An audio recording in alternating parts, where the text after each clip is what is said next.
So this is a 100% true Mac Bundles Hollywood story. Alright, so check it, right? My mom, my adopted mother, right, grew up in East LA in an orphanage. That's why a lot of her ex-boyfriends were Spanish. But yeah, she grew up in East LA in an orphanage. It was called Maryville. I don't know if it's still called that. But basically, long story short,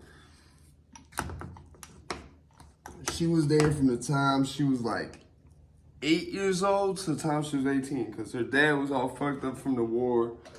He was involved with some real shit back in World War II that not really supposed to go much into. But either way, he was all fucked up from the war. And her mom went crazy on an airplane, tried to kill her and her 3 siblings. And shortly after that, her mom was locked up in the loony bin. You know, God rest her soul, Shirley. I don't think her mom was crazy. Her mom just had an episode of some sort. They think it was postpartum depression. I think it was either that or something called schizocentric disorder, which is you're not schizophrenic, but one time it could happen literally just once. You'll have a schizophrenic type episode. Because I met her mom, and her mom was not crazy. Her mom was not crazy at all.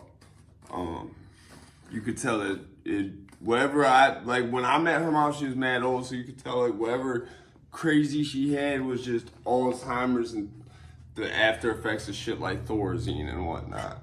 But anyway, so after living just with her dad for like a few years after this happened, her dad, you know, wanted to remarry and shit and wound up putting her and all her siblings, except for her youngest sibling, who went to go live with either her mom or her dad's sister. I think it was her mom's sister. Aunt Rita, God rest her soul, was an alcoholic. All the other 3 kids, my mom, her brother Rick, and her sister Heidi, wound up in this orphanage in East LA. And basically stayed there till they all turned 18 at least. And my mom was the oldest. And so when my mom was 18, she didn't leave right out the orphanage because she was trying to find a place to go. They had a program too where to help them get money for college and shit, you could work for the nuns at the orphanage without being a nun and, you know, basically act like an extra chaperone on trips, help get the younger kids in bed, etc. You know, earn a little bit extra money. And you could only do this, I think, either once you were 16. It was either once you were legal working age or once you were of the age where you could sign yourself out the orphanage. I forget which one it was, but my mom was doing it. She said she did that, I think, for a year or 2 years. But anyways, that's not the point of the story. The point of the story is, so my mom in the orphanage, I've talked about this. I brought this up in a very passing, like I made a side comment about this story before, but basically my mom met Squeaky and a couple other people from the Manson cult. They actually, she technically met the whole thing, but like she talked with Squeaky and a couple other people because I guess the orphanage, a Catholic orphanage, 2 weeks before Tate and LaBianca happened, 2 weeks before the murders, decided we're gonna get all these kids and bring them to go ride go-karts at the Manson movie lot. And so at this time, my mom was working as this, you know, basically like a staff member for the nuns, getting paid so she could stack money up for when she got out of the orphanage, because she was at the point she could leave at any day. But like I said, to provide stability and transition, they had this program set up where you could work for them. Basically like you have at a halfway house where you're stacking money up till you're either off parole or whatever the case is. And so they had her, chaperoning this trip with a bunch of nuns. And literally, it creates the funniest image in my mind.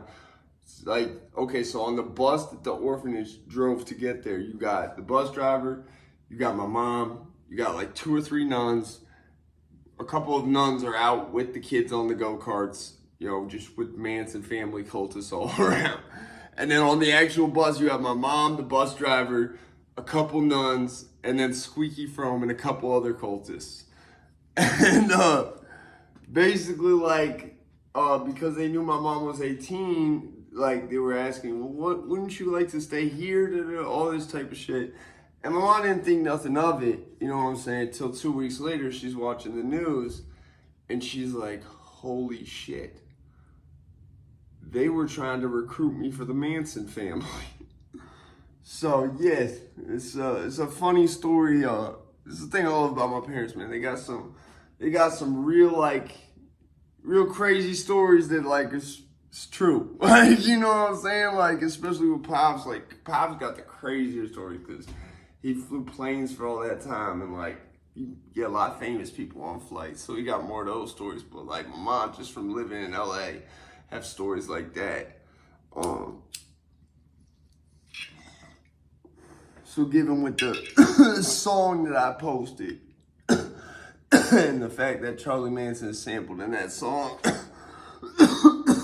I figured I'd just share this story. But yeah, that's how weird life can be sometimes. You're literally sitting, talking to, you know, some people who then go on to kill a child sex predator's, you know, wife and her unborn kid. You know what I'm saying? Like, and you're talking to him 2 weeks prior, and like you could have wound up just being like, yeah, so nuns, I'm gonna stay here, and you didn't.